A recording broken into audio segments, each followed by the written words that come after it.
join me in welcoming to the podium, to the mic, from South Florida, Mr. James Amps III. Appreciate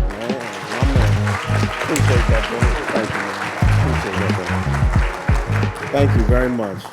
Good morning, everybody. Good morning.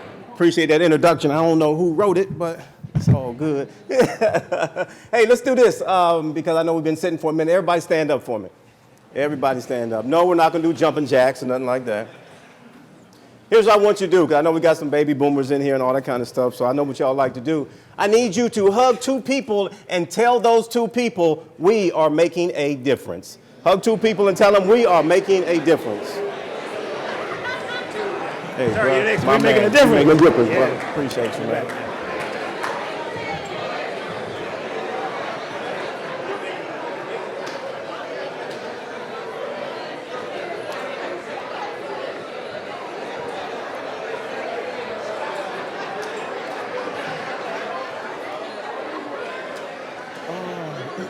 All right now.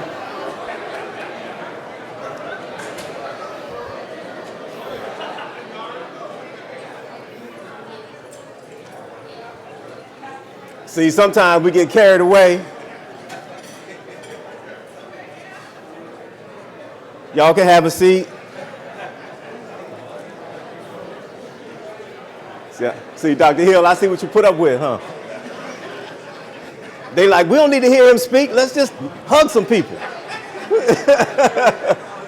Uh-huh.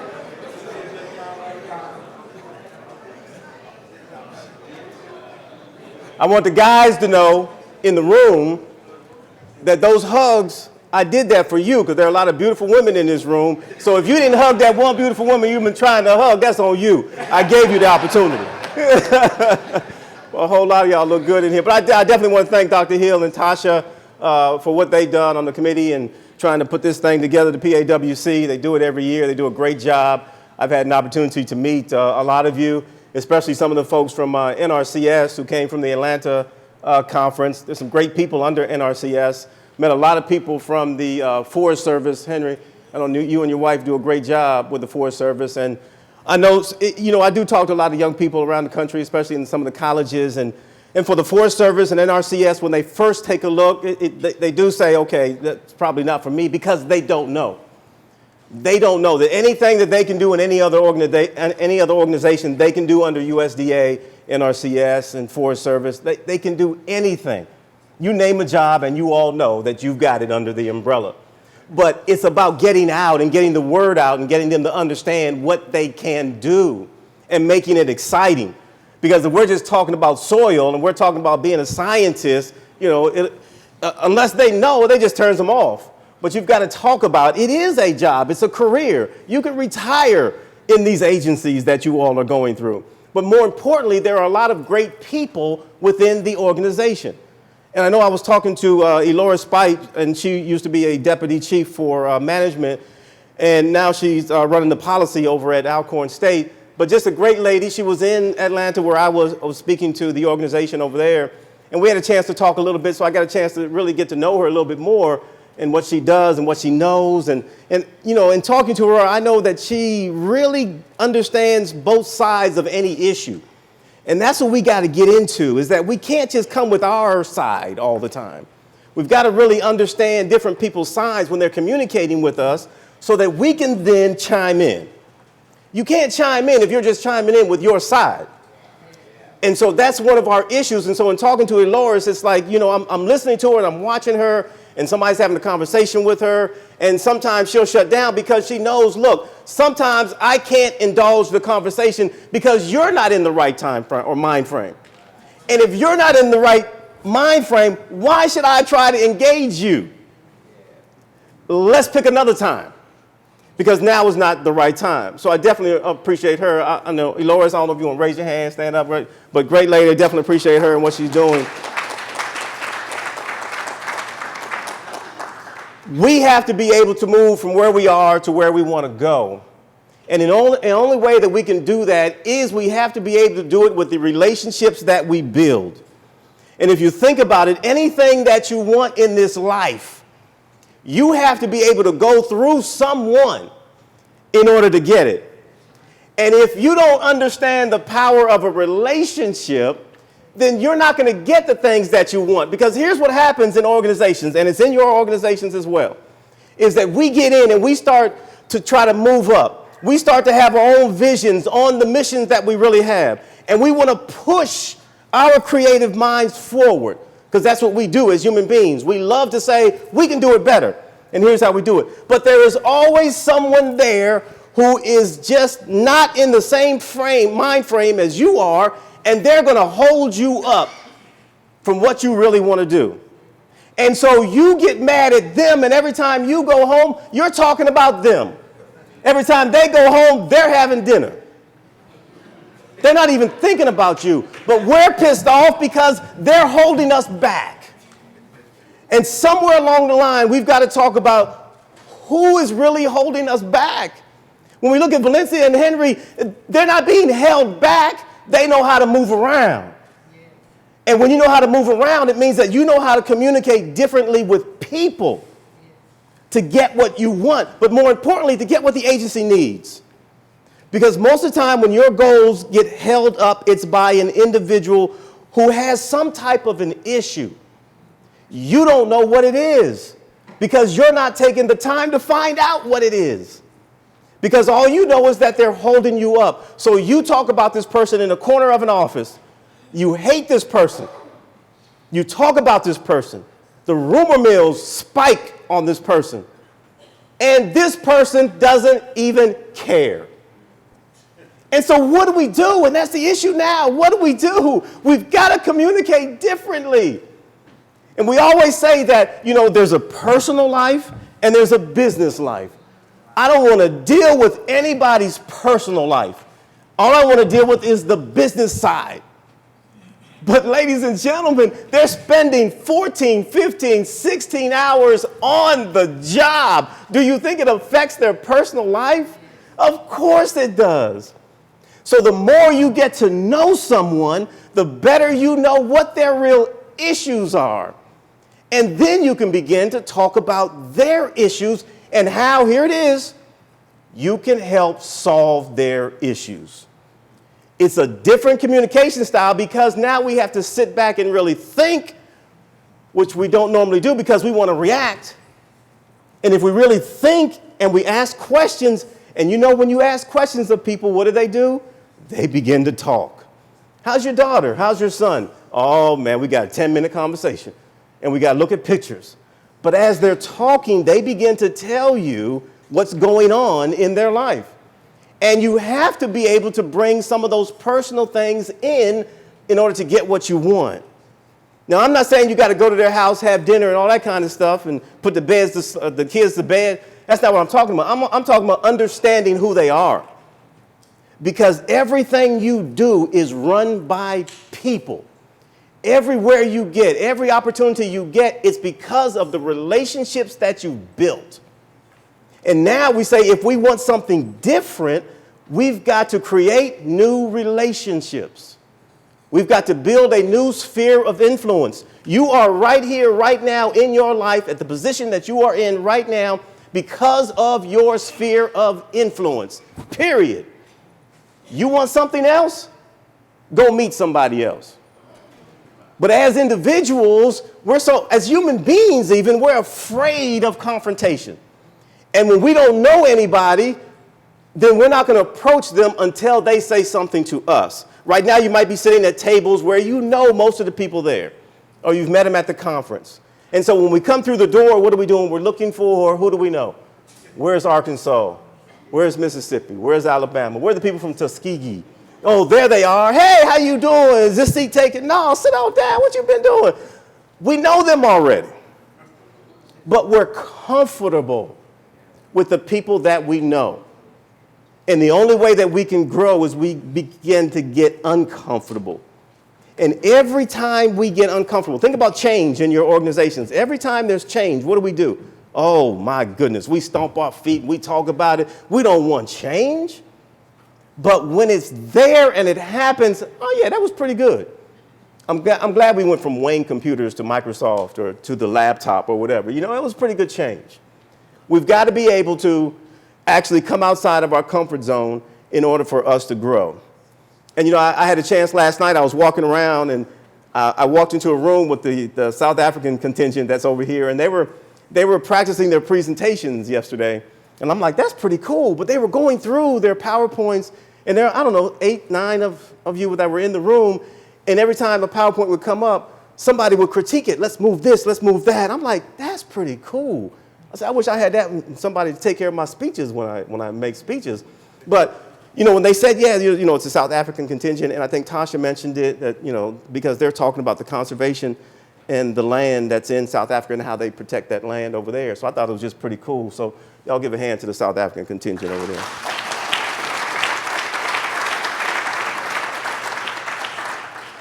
But here we go.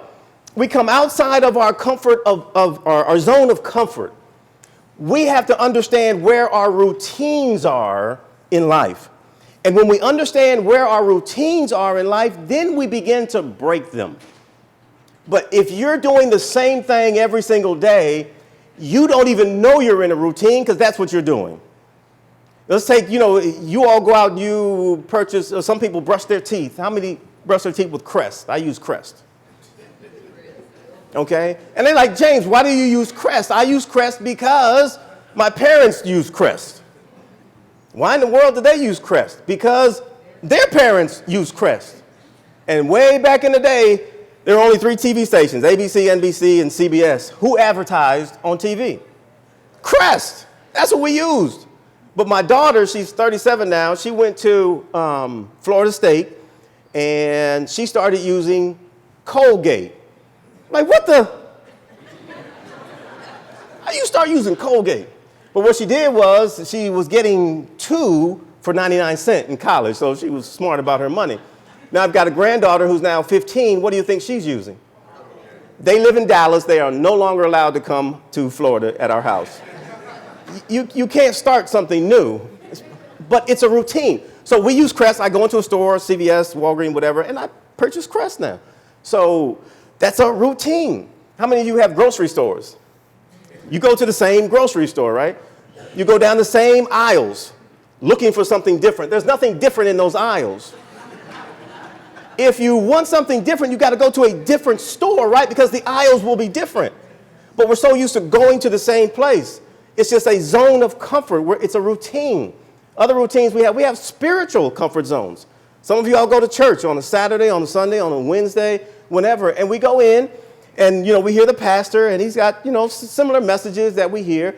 But when we go into church, usually you have your own seat that you go in there. And so if you walk in there and somebody's in your seat, it's like, excuse me, sir. You must be a visitor up in this camp. Because that's my seat. You try to be nice about it, but you might have to scoot over a little bit because that's me. But it's a spiritual comfort. It's a zone. It's a routine. And then the biggest routine we have is racial comfort zones. That is the biggest routine that we have. And I spend a lot of times in the lunchrooms of America. If you go into any lunchroom, and now it's, the middle schools, you can go there, the high schools, even the colleges. When you go in there and you actually observe things, you'll notice that people sit with folks who look like them. So it's like I got white people in one corner, I got the Hispanics over there, I got the Asians over there, I got the blacks over there. So I have, there's different zones of comfort. And why do people sit with people who look like them? They sit with people who look like them and act like them because they are comfortable. And they say, well, James, I know you've been to some of the historically black colleges and universities. Yes. He said, well, we don't have that. Oh, yes, you do. I've got the light-skinned blacks over here, the dark-skinned blacks over there. They still separate themselves. You got your cutie pies and who else? We're still separated. It's still a separation because we're comfortable. And the only way that we can break out of that comfort zone is we've got to know it's there. So now when you go to lunch and you're in the colleges or even in your work environment, see where people sit and how they congregate. And then we separate after that. And, we get together and do all that we got to do. But I'll never forget because I was in Colorado. I was going to a heritage high school when I was in school in Littleton, Colorado. And there were like 2,000 kids in that school of heritage. It was brand new. My dad was in the Army, so we traveled a lot. But out of those 2,000 kids, there were probably 2 black people in that school. It was my sister and me, and that was it. So at Heritage High School, of course, what I do? I dress like the white people because that's the environment that we had. My mom on TV, she saw, and she's Italian, barely spoke English when we were going to school, but she put a part in my hair and my brother's hair because she saw on TV there were a lot of white guys with parts in their hair. So she figured, hey, you know, put a part in my son's hair. And that's how we grew up. We had parts in our hair. But it wasn't anything that was derogatory. It's just that that's what she learned. And so we grew up with parts in our hair. And I don't know the origin of parts, but, you know, y'all can look it up. But we had to go from Heritage High School, and then in the middle of the school year, we moved to Alexandria, Virginia. And in Alexandria, we had to go to a school called T.C. Williams High School. They made our movie called Remember the Titans. I don't know if y'all ever seen it. So when I played running back for Coach Boone, no, not really, I was on the bench, but I did. I did play for Coach Boone. They like, James, which character are you in Remember the Titans? I'm like, you can't see me, I'm on the bench, man. They don't even show the bench, man. But Coach Boone, boy, that was a crazy dude. But anyway, so we moved from Heritage High School in Littleton, Colorado to Alexandria, Virginia. And I'll never forget, if you can picture a window, I'm looking out the window, and it was the middle of the day, and here comes 2 yellow buses. And on those 2 yellow buses were nothing but black kids. So I'm looking out the window, and I'm saying, holy cow. I'm like, Mama, look at all them black kids. It's like, how in the world can you be afraid of your own race? But let's think about it. Here I am in Heritage High School watching TV, and back in the day, and the TV is powerful, the media is powerful. Back in the day, all we learned about black people was what? They were murderers, rapists, and drug addicts. So when I saw a whole bunch of them together, I was scared to death.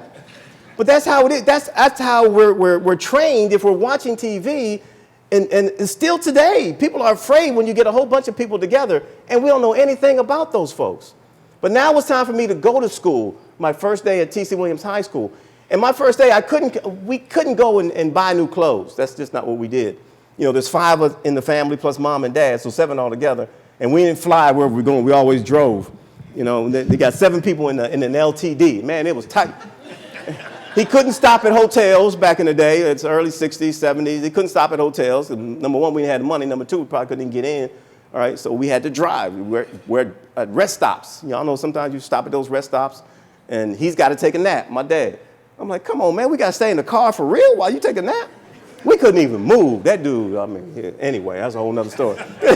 Y'all bringing back memories. But I had to go to school now, so we had the same clothes on. And so I remember that, you know, I came in, I had these tight silk shirt on with glow-in-the-dark flowers on it.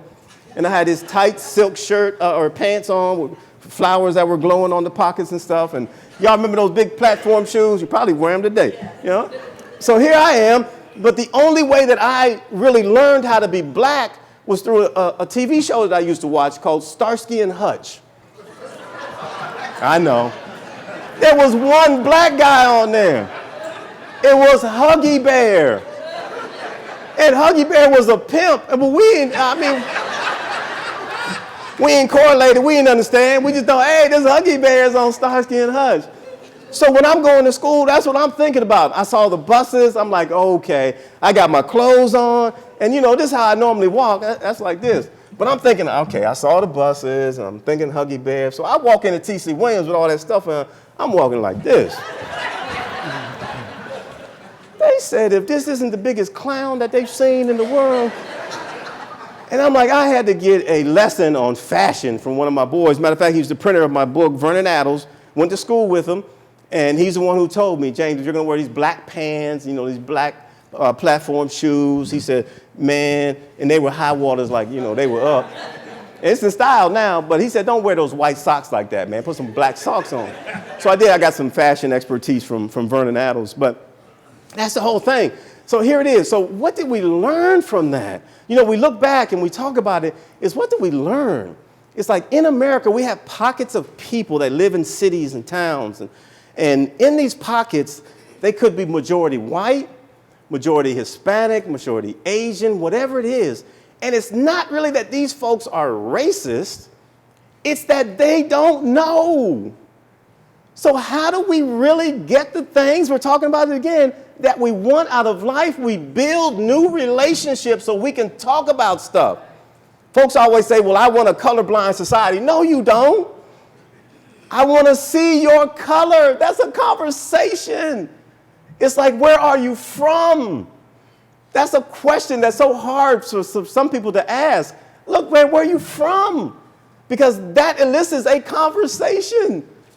It's not just that they're from Brooklyn. It's not just, hey, I'm from Brooklyn. No, I'm from Brooklyn, but my dad's from Michigan, and his family is Irish, and they came over on a boat, and then they stopped in Montana, and that's how we got the farm. Dude, I ain't ask you all of that, but okay. All right, but people tell you about themselves, and that's really where we go into the listening mode. See, we don't do enough of that. If we listen to what they talk about, and then in our minds we begin to form an idea on how we can help that person solve a particular issue, they will love you to death. So if you look at the job and you're on the job and you have people that is stopping your growth, we've got to ask different questions to bring up new answers so that we can figure out where can we help them. They have issues, don't they? Some people on your job, they have issues. And we talk about, well, we need to communicate better. No, it's not all about communication. It's about learning who people are. And then once we have that one-on-one conversation, if you're trying to sell whatever it is that you sell, and I know most of you are in the service industry. In the service industry, we sell stuff. And the first thing you've got to sell is yourself. But we also have to think about, we have to come outside of our own comfort zone because we have to ask new questions in order to get better responses. And if we don't ask new questions, then we can't get the new responses and we stay in the same rut that we're in. And all we're doing is talking about people.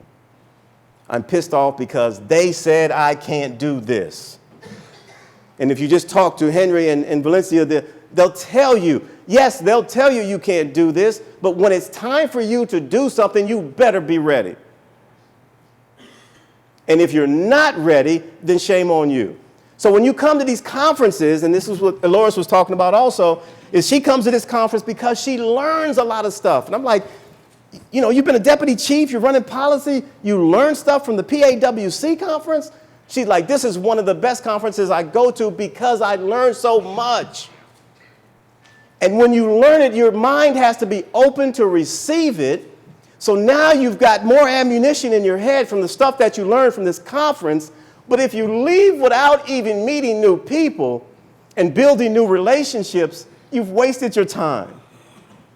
And I talk to a lot of people and they go through, colleges, they have these degrees, these PhDs, these masters, whatever they have.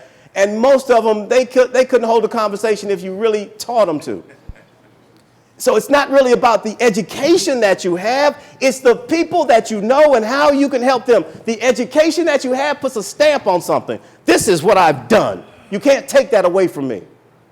But okay, now that you've done it, who do you know and who knows you? Because somewhere along the line, I'm not going to like what I'm doing right here, and I want to move to a different place. And I want to do a different job because I think I can do better. Because when we come outside of our zone of comfort, what happens is we become more creative. We're not doing the same routine. We become more creative. I listen to a lot of R&B when I'm traveling, and I've started listening to a lot of country. Do you think I like country? I kind of do. I kind of do. But it's different. And the thing is, we listen to news. If you change the station to something new, you get different news. And so they're talking about different stuff. And then your mind is like you're growing. But I have to physically say, where's the country station? Otherwise, it's going to be left on the R&B. But I've got to make a move. But we become more creative when we start the process of coming outside of our zone of comfort. Do you know we lose 40% of our creativity at the age of 5 years old? How in the heck do we lose our creativity at the age of 5 years old? We go to school. By the time we go through kindergarten, elementary school, high school, some form of higher education, whether it's formal or informal, we take between 2,000 and 2,500 tests in which we are instructed to come up with the correct answer. We're being structured at 5 years old. Kindergarten teacher says, come on in, y'all. Take out your coloring books, take out your crayons, and I want you to color within the lines. If you color outside the lines, you're going in detention because the structure is what they want. Don't get me wrong, structure is good, and everybody knows on your job and everywhere else, even at home, there's structure there. You have to understand what the structure is. In most cases, when we talk to our young people, they have to know what school is about. School is about memory power. The teacher says, I'm going to give you a quiz on chapter 2. What do? We memorize the heck out of chapter 2. We're going to give you a quiz in geometry. We memorize formulas. It's all about memorization. My daughter was great at memorization. When she was in high school, she had like a 3.8 grade point average. In college, same, 3.8 something in college. But I used to pay her for her A's when she was in school. I stopped paying that girl because I was going broke. I understood what she knew, that she had a great memory. I was more impressed with her at 15 than at anything she did in school. She started interning in a law firm. And why? Because she loves to debate. And when your children begin to win the debates at home, get them out. Right? I'm like, she kind of beat me to death. I'm having to do research and like, no, that's enough. Okay, where you want to intern at? You know, go deal with them folks. But it's about memory power. And once they understand it's about memory power, then they can start using their creativity. And when you begin using your creativity, that's when life becomes better for you. Because now we're not unhappy with what we do, we're more happy. We're taking on life. And we always say we're either challenging life or life is challenging you. And if life is challenging you, it means that you're in a rut. And until you begin to come outside of yourself and really get out of your routines, you won't even know you're in a rut. But people look at you and they talk to you and you're wondering why you only have 2-minute conversations. It's because people don't want to hear it. They're really glad it's you. And they have their own issues. And that's why it's important that if we're really coming outside of our zone of comfort, that we have to begin the process of listening to new people. But we've got to ask some questions of those new peoples. And the biggest question is, where are you from? It's not a hard question. It begins the conversation. I don't know you. Oh, that's great. You're from NRCS. Okay, so where are you really from? Like a man was talking to me today, and he was like, where are you from? Where's your home? I'm like, we're from the DMV. Who's the Virginia and D.C.? Yeah, Maryland. That's where we're from, Alexandria, Virginia. And we lived in Clinton, Maryland, and now we're in that Fort Lauderdale, Florida area. But that's where we're from. But unless you talk to me, I'll tell you where my mom's from Naples, Italy, and how she got here, and how my 2 sisters were put back in the first grade because they didn't understand English. We were still in Naples, Italy. But you have to have that conversation with me in order to find out where my family's from. And it's the same with you. It's not a bad thing. It's just, hey, I'm telling you where I'm from. Because somewhere along the line, you're going to say, I know somebody in D.C. I know somebody in Arkansas. I don't know, is Kelvin Trice in here? There he is. Okay. One of the first places I spoke for the organization was in Arkansas, man. I meant to tell you, when I saw you in Atlanta, I really appreciate what you did, man. He used to be a state con up in Arkansas. But this is another guy that just knows a lot of stuff. And you've got to be able to pick his brain. Otherwise, why would he just give you information? But I really appreciate what he does and how he brings people along to make them better than what they are. That's the key. If you can make somebody better than what they are, they'll love you for a lifetime. They might talk about you, but they'll love you for a lifetime. They can talk about you because you're friends. If you're not friends, then don't talk about them. Like I was in the car, I went to the Legacy Museum in Montgomery yesterday. We went yesterday. And a friend of mine who is a financial advisor, she's the one that invited me out. So they took me to the museum and the memorial. Man, that's dynamic, the way they put that stuff together. But she was talking about one of my friends, another financial advisor, and she was saying, yeah, he texted me this new procedure that he's doing, and I haven't talked to him in 3 or 4 years, and he texted me. He said, why can't he call me? I'm like, now, if you're really friends, this is what I did. I'm like, hold on. So I dialed up Antoine. I'm like, Antoine, guess who I got in the car? And so they started talking, and they're bringing back memories and stuff. And, of course, then you hang up, and she's smiling from ear to ear. And that's cool, because when you're friends, you can do that. But if you're not, all we're going to do is, oh, man, Antoine, that's all he did was text you? Man, that's cold. That dude is something. I don't know what's wrong with him. But if we're going to solve issues, here it is. If we're going to solve issues, if you understand the process of solving an issue, everybody wants you. And the first thing that you have to do is you got to own that maybe you're part of the problem because you never solved it. Think about it. Some people come to work late, and all we do is talk about it. Man, they supposed to be here at 8:30. They ain't coming until like 9. We had to do some of their work. And they've been doing it for the last year.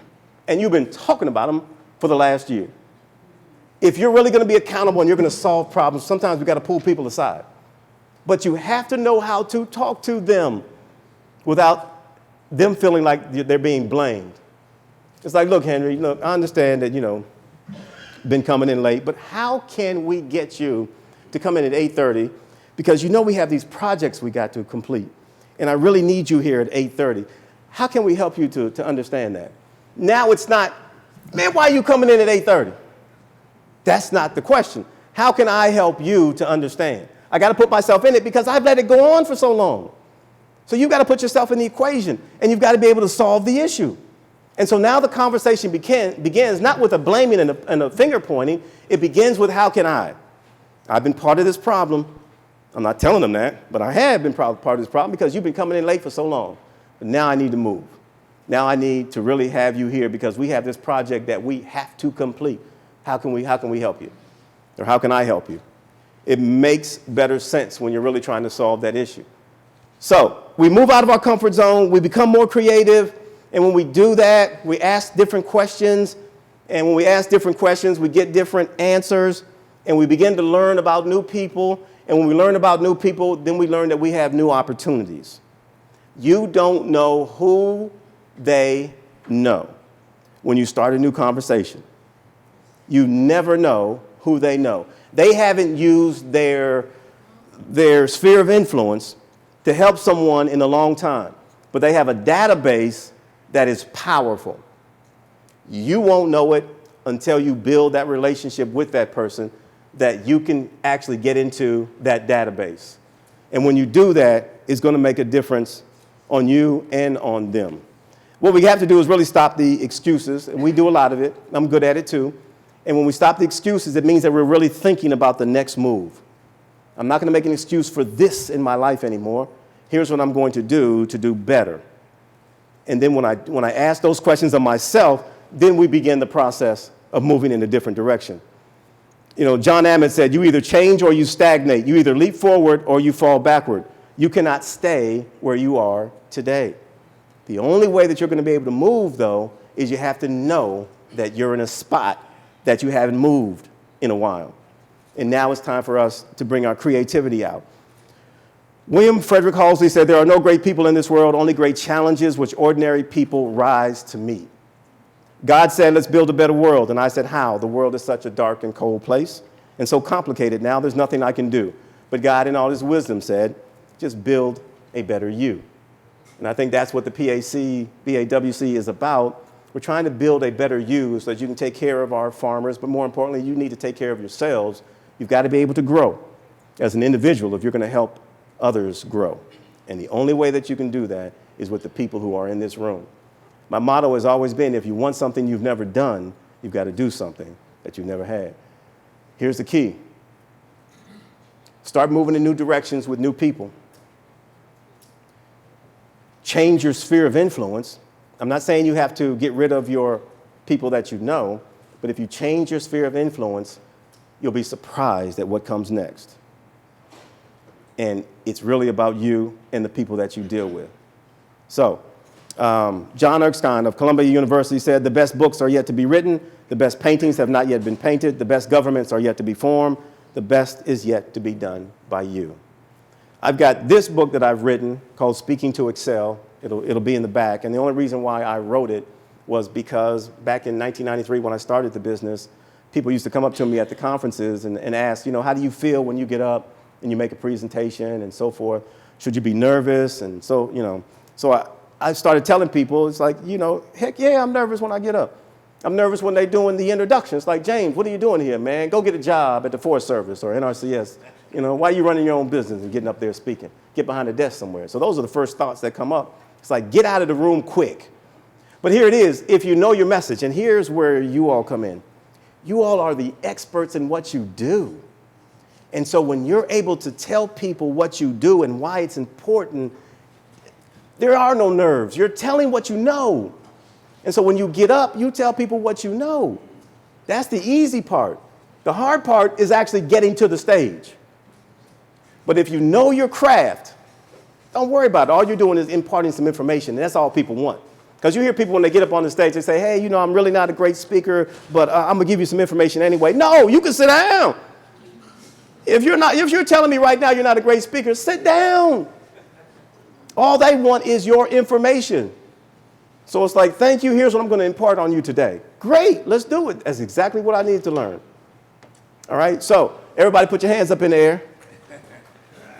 Now all I want you to do is to look at them, put them together and just look at your hands and notice your lifelines. Some of you have long lifelines. I know some of you didn't put lotion on today. Don't even worry about all of that. Here's what I want you to think about. Your destiny and the destiny of a lot of people is in your hands. Y'all give each other a hand.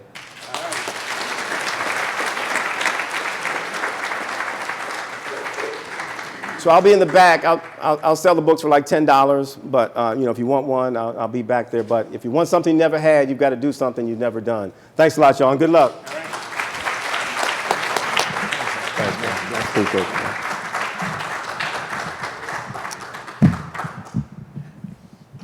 Wow. Did he drop something on us? Now, I don't know if you were ready for it. I don't know if you got it. But he's going to be in the back. If you need a few more moments with him, please do. Don't go away, sir. Just in case there's a question. We got just a few minutes for questions. Yeah, yes. Always, somebody has one question that you've been wanting to ask. Don't ask your neighbor to ask it. You ask it yourself.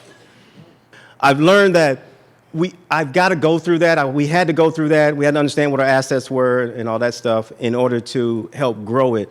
So I had to understand what profit and loss was when I didn't understand what profit and loss was.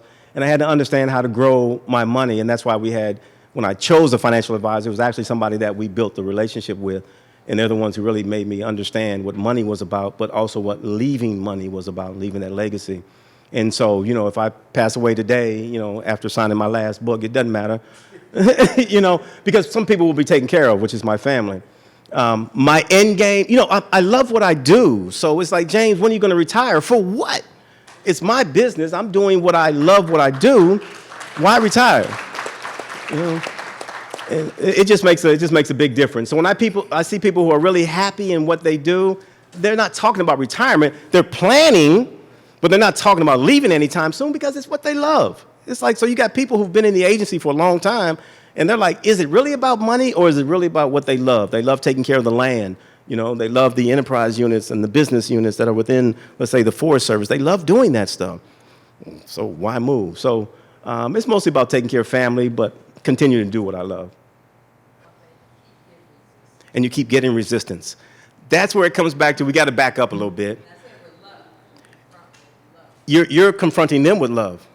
Yeah, but sometimes they're not ready to receive the love. So that's what I'm saying. Sometimes we got to back up a little bit and really think about, okay, I need a new approach. And so when we talk about, okay, so we got to own it. Maybe I'm not asking the right questions or I'm not giving the right information because they're not receiving it. So I need a different approach. So what else can I do or who else can I involve in order to help this person that really needs help? Sometimes that's one of the hardest things when somebody doesn't want to receive it. But we see it as an assault on us. And we have to look at it as we haven't asked the right question yet. And we didn't bring the right people in yet. Okay, yeah. I appreciate that. Any more questions? Excellent. Let's another round of applause from Mr. Amps. Thank you, buddy. He said he'll be out in the hallway there. I think he's probably should run out of books. I don't know if he brought that many, but I hope he runs out because you all need one. We all need one, I guess I should say. So get your signed copy. Mr. Amps, you're going to be signing these, right? Yes, sir. Yeah. He'll give you his autograph. The autograph is what costs $10. The book is free.